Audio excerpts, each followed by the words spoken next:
Olá, nerds, geeks e afins. Estamos todos aqui, nas Mágica, para conferir o segundo episódio da primeira temporada da série WandaVision. Vision, is this really happening? Yes, my love. It's really happening.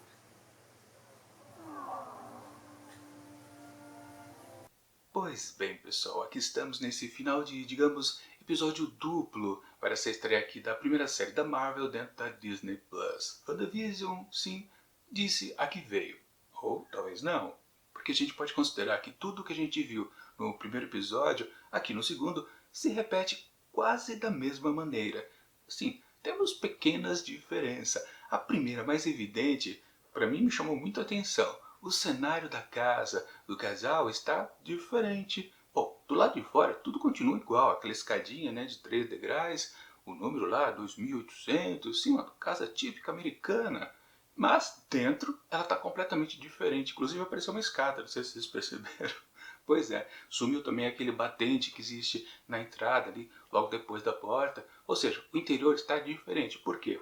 Literalmente, dessa vez, o episódio emula outro sitcom, mas da década de 60. Agora sim está mais aos moldes de A Feiticeira, porque lá na casa da Samantha tinha sim uma escada logo de cara. Pois é, as referências são totais.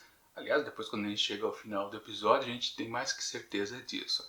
É assim, na verdade, desde que a gente viu os teasers, os trailers, essa coisa de ficar fazendo a imitação das sitcoms seria uma certa constante. Como eu comentei no vídeo anterior, eu não achei que seria tanto, de tal intensidade. Por quê? Da mesma maneira, toda a história aqui do casal está ainda inserida dentro daquele contexto de um episódio de sitcom. E dessa vez, claro, fazendo graça com aquela tipo de desenvolvimento das histórias de casais que é justamente isolar o homem da mulher justamente nos seus respectivos grupos. Ou seja, o homem vai para um grupinho de homens e a mulher vai para um grupinho de mulheres. Coisa super típica também. Mas, claro, a temática aqui do episódio não tem nada a ver exatamente com esses dois grupos isolados. O que importa aqui é a magia do truque, dos mágicos. Sim, o ilusionismo, digamos assim.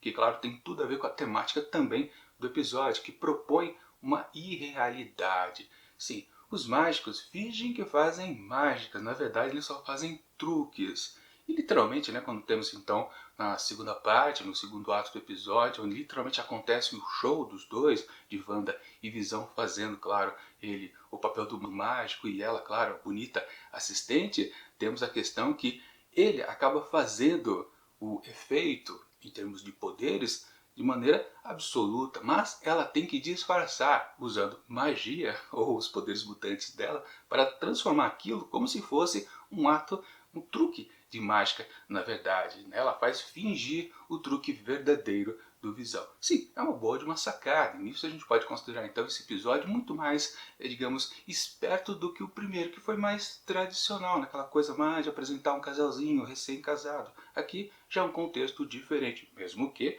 a base seja, como eu coloquei, aquela divisão entre marido e mulher, em cada qual em seu grupinho. Mas o que importa é que sim, tematicamente, há uma certa metalinguagem, inclusive, aqui nesse episódio. Mas fica nisso também, né? Pois é, do mesmo jeito que ficou o primeiro episódio. A trama não avança, ela está no mesmo ponto que já estava antes. Pois é, só aumenta, claro, aquelas coisas esquisitas, principalmente em tons vermelhos.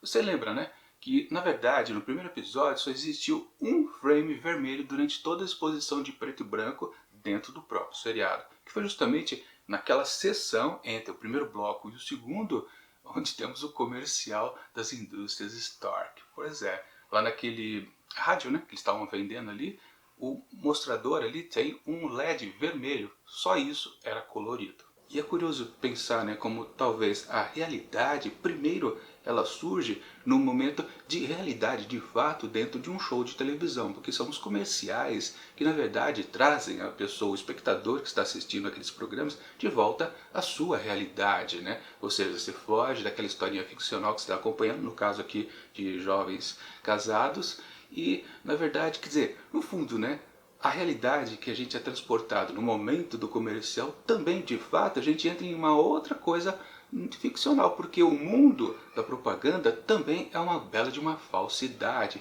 Vender promessas, vender felicidades.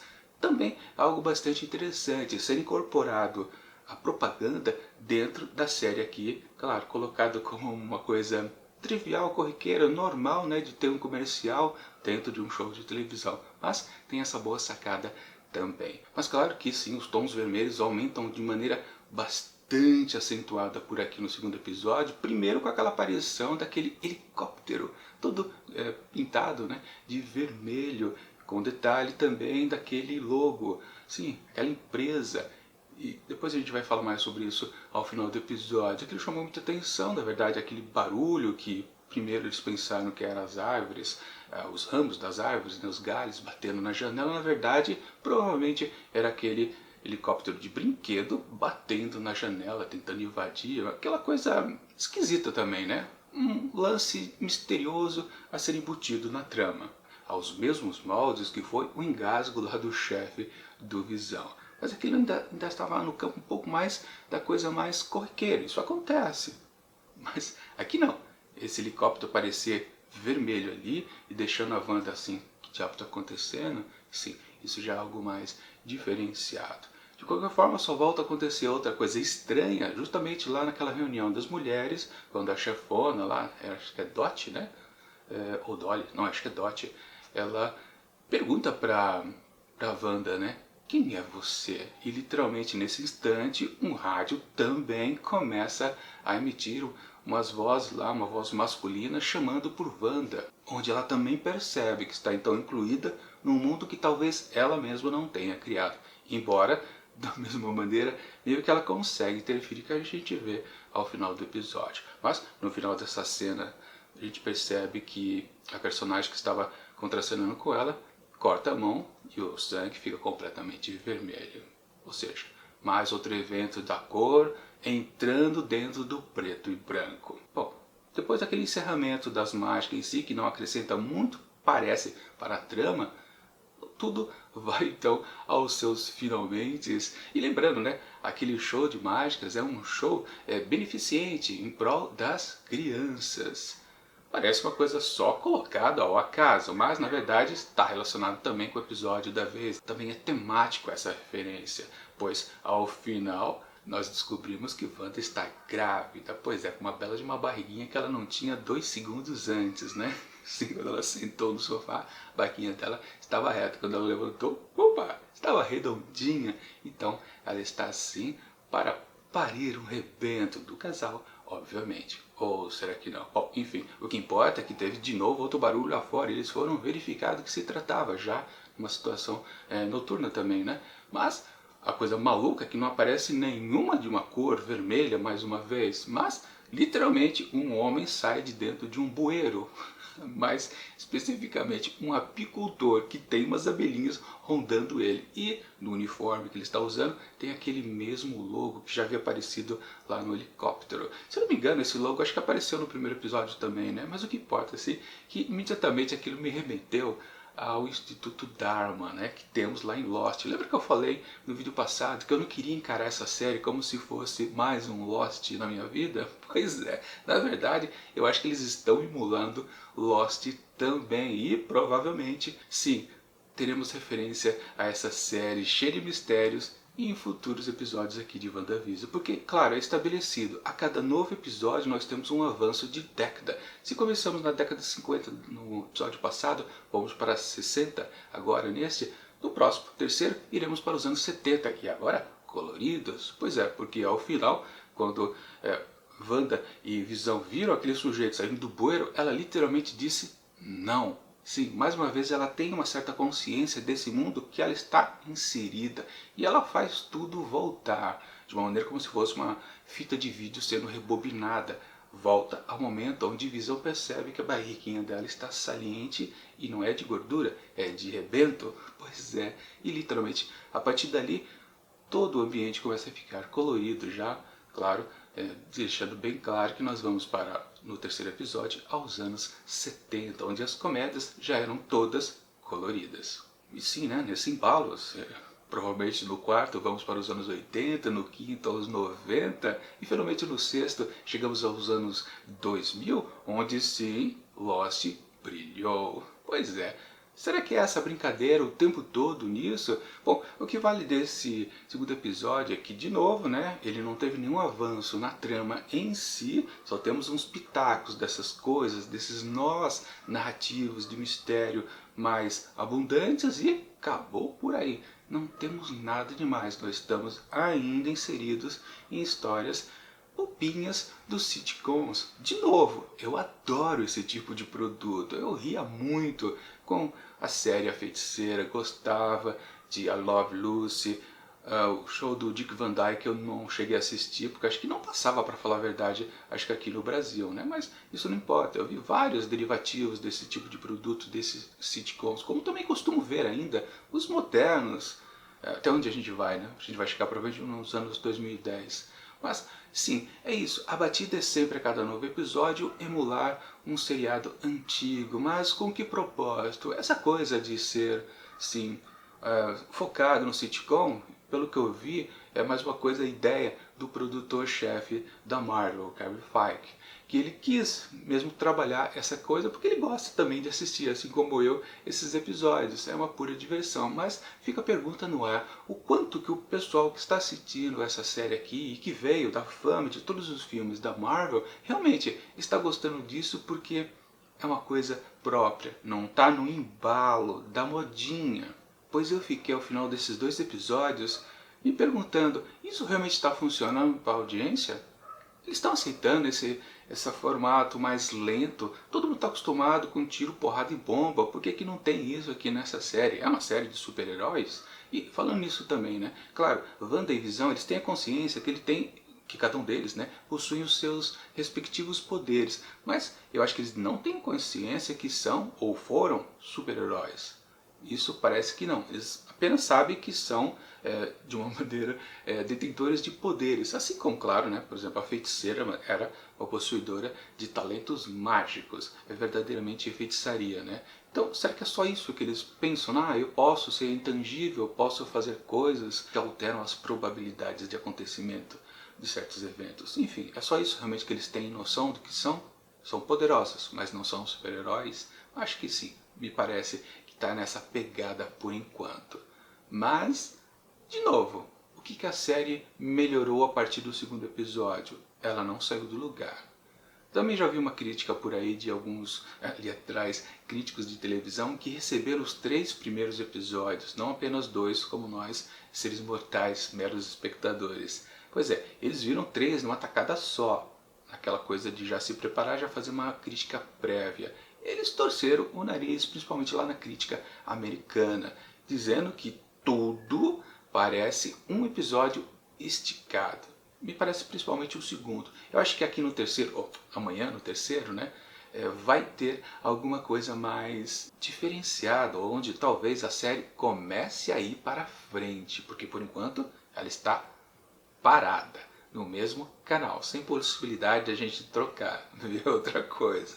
Pois é, tá esquisito por enquanto. E eu digo isso porque eu gosto das histórias de super-heróis que são uma coisa de aventura, não uma coisa de pura comédia. E vamos combinar também, né? A comédia apresentada nesses 2 episódios aqui é um pouco diferente, é óbvio, né? Do que a gente vê dos elementos cômicos nos filmes da Marvel no cinema, que são uma coisinha mais rápida, às vezes meio bobinho, mas não ingênuo, porque com certeza os sitcoms eles tinham um humor um pouco tendendo a uma certa inocência daqueles tempos. E claro, está muito bem emulado por aqui, mas é naquelas. Muitas vezes os filmes da Marvel fizeram sucesso justamente pelo bom humor, não só pelos efeitos especiais, pelas histórias aventurescas. Sim, o bom humor salvou muitos filmes. Com certeza, um defeito, por exemplo, que a gente enxergou bastante nos filmes da DC, que são um pouco mais sérios e que principalmente se levam a sério. Os filmes da Marvel não se levam a sério, são um produto de consumo, é pipoquinha. E eles não estão dizendo que não, pelo contrário. Enfim, ao final desse segundo episódio eu ainda estou na dúvida se essa série realmente é interessante, se ela é promissora, porque por enquanto eu não sei o que eu estou acompanhando, eu estou na dúvida. Sim, dos elementos de sitcom, ok, tá muito bom, mas dos elementos de super-heróis, bom, praticamente tá zerado, não tem nada. Em tons de mistério, sim, mediano talvez, mas não é coisa brilhante não. Por isso que eu digo, a maioria das pessoas que estão gostando aqui desses 2 episódios ou do produto na sua forma inicial é embalo, não é exatamente pelo que está sendo oferecido, mesmo porque, como eu disse, não tem identificação imediata como eu tenho. Eu vi essas séries antigamente. Uma coisa que eu esqueci de dizer no vídeo anterior, né? Eu vi tanto Feiticeira quanto I Love Lucy, mas eu não vi nas décadas respectivas. Eu já vi quase que mais ou menos uns 8, 10 anos depois da exibição nos Estados Unidos. Porque antigamente, claro, as séries chegavam com um atraso aqui para o Brasil. A gente nunca estava sincronizado. Mas como a distância era um pouco mais curta, aquilo eu me identificava ainda. Mas hoje em dia, não. Claro, sim, muitas sitcoms existem ainda nos nossos tempos, mas não tem nada a ver com o que era a ingenuidade de tempos passados.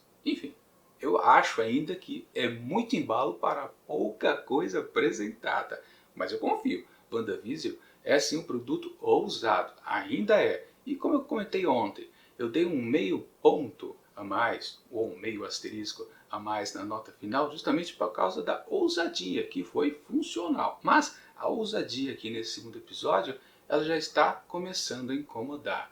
Portanto, para esse episódio aqui, o segundo de WandaVision, eu atribuo apenas 4 asteriscos. Pois é, mas se continuar nessa mesma batida, eu vou começar a ficar decepcionado com essa série ou não?